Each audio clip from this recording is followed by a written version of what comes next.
Shalom, selamat malam, salam sejahtera untuk kita sekalian. Mari kita renungkan firman Tuhan dengan judul Alkitab untuk pengantin. Mari berdoa. Bapa kami di surga, bersamalah dengan kami ketika kami merenungkan firman-Mu. Di dalam nama Yesus Kristus kami sudah berdoa. Amin. Ayat renungan diambil dari Mazmur 119 ayat 140. Firman Tuhan berkata, "Janjimu sangat teruji, dan hamba-Mu mencintainya."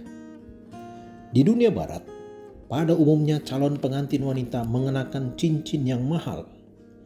Di India, cukup rantai emas atau kalung emas. Akan tetapi, di Ghana tidak ada yang dapat menandingi Alkitab putih bersampul kulit. Ada beberapa orang muda Ghana yang meminta Alkitab dari saya ketika berkunjung ke negeri mereka. Pada mulanya saya merasa terharu karena kegemaran mereka akan firman Allah itu. Kemudian saya menemukan alasannya. Tanpa memiliki Alkitab, maka gadis pilihannya akan berkata tidak. Bertahun-tahun lamanya Ghana mengalami ekonomi yang sulit, sehingga harga Alkitab telah sampai $100. Itulah sebabnya orang di sana mencari firman Allah. Ada orang yang menyimpan Alkitab di kemasan kaca karena telah melampaui masa-masa sulit. Misalnya yang telah melampaui pembasmian nasi atau menahan peluru. Namun Alkitab yang disebut pemazmur itu bukanlah buku Alkitab. Alkitab yang belum berbentuk seperti yang sekarang ini. Satu salinan buku Taurat atau hukum Musa terdapat di Ka'bah.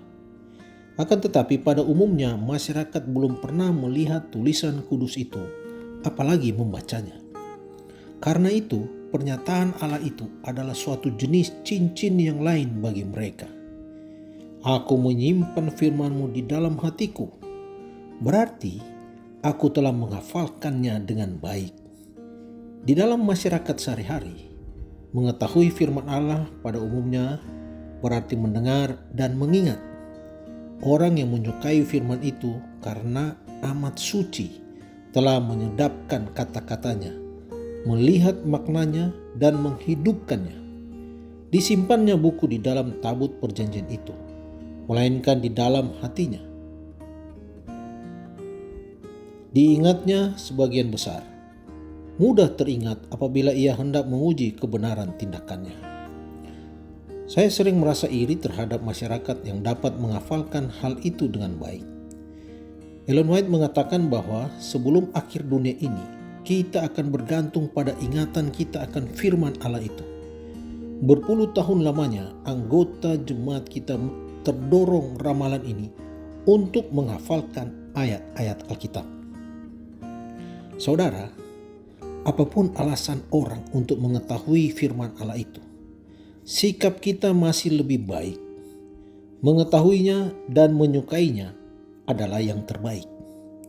Beberapa saat setiap hari, saat-saat yang berharga dan indah haruslah dipergunakan untuk berdoa dan mengkaji Alkitab. Sekalipun itu hanya untuk menghafalkan satu ayat agar hidup rohani tertanam di dalam hati kita. Dikutip dari buku Testimonies for the Church jilid 4, halaman 459. Mari berdoa. Bapa kami di surga, terima kasih Tuhan, oleh karena kasih-Mu kami boleh beraktivitas sepanjang hari ini. Terima kasih untuk firman-Mu Tuhan, menguatkan kami pentingnya membaca Alkitab, belajar firman Tuhan dan berdoa.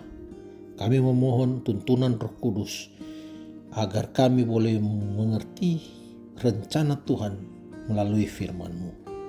Bapa di surga, menjaga kami dalam istirahat malam hari ini. Di dalam nama Yesus Kristus kami sudah berdoa. Amin.